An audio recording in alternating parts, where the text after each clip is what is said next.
A year into the release of the SNES, the system had amassed a large number of games of all types. The amazing popularity of The Legend of Zelda: A Link to the Past caused several developers to take a closer look into the action-adventure genre and begin projects to replicate its successes.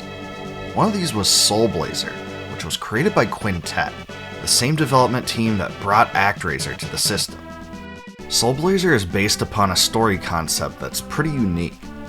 In a grand scheme to become wealthy, King Magritte of the Friel Empire enlists the help of an inventor named Dr. Leo, who builds a machine to summon an evil spirit called Death Toll. In a bargain with the king, Death Toll takes the souls of those in the kingdom for 1 gold each. As a consequence of the evil plot, many of the world's landscapes and towns now appear empty and unoccupied. What has happened is that the evil force has transformed the town inhabitants into monsters that infest dungeons. The unnamed protagonist is therefore called forth by the master of the world, essentially a god, to rid the world of the monsters and free the souls of those held captive. By killing the monsters in the dungeons, those imprisoned reincarnate again in the nearby towns. This process includes the liberations of people, animals, and even plants. Now, you may be saying, hey wait, isn't that the same plot of another game on the SNES?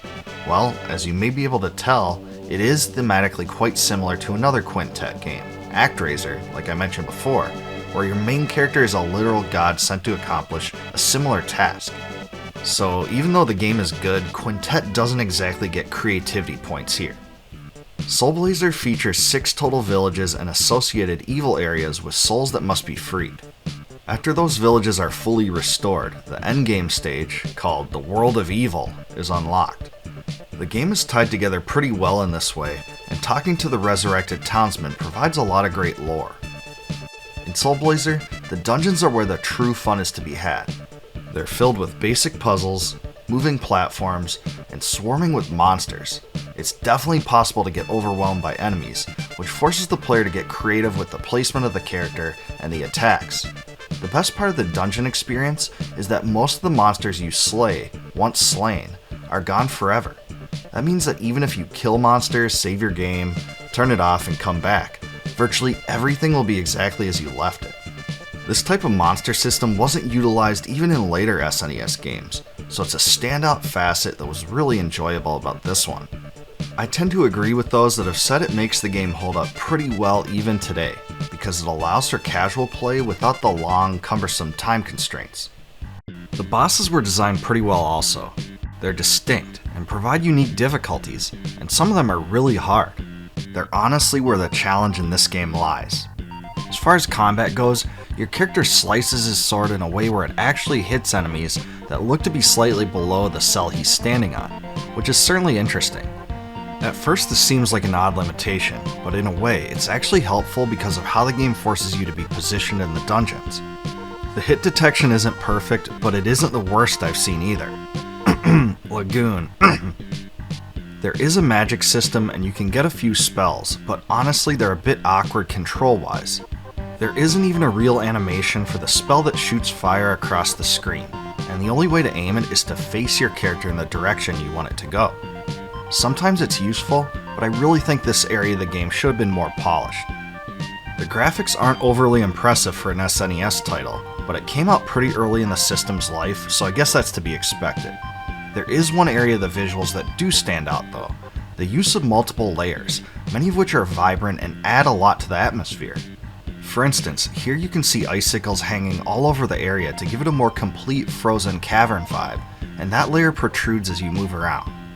Other places have clouds that pass by visually, and yet others have several levels of platforms and colors that give the dungeons more depth.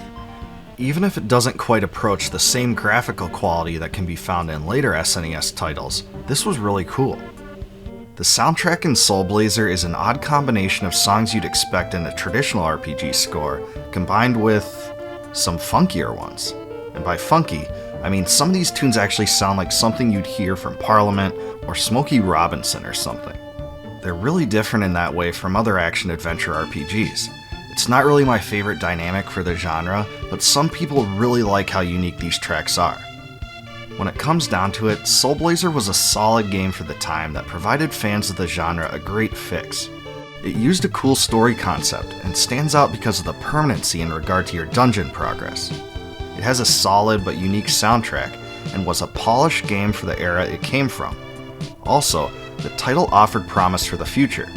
In fact, the game was the start of what became a 3-part unofficial trilogy, sometimes known as the Soulblazer trilogy, that also included Illusion of Gaia and Terranigma. In the next years, the series took on a life of its own, as Soulblazer's spiritual successors built upon what Soulblazer had done and added a few additional twists. If you like this review and remember Soulblazer, leave a comment below about the most memorable aspect of the game to you. If you like my videos, please subscribe to my channel and click the bell below to be alerted upon the addition of new ones. Check out my Discord community in the description link, and consider supporting my channel via YouTube's Join feature to receive member exclusives, such as advanced videos and complete video transcripts.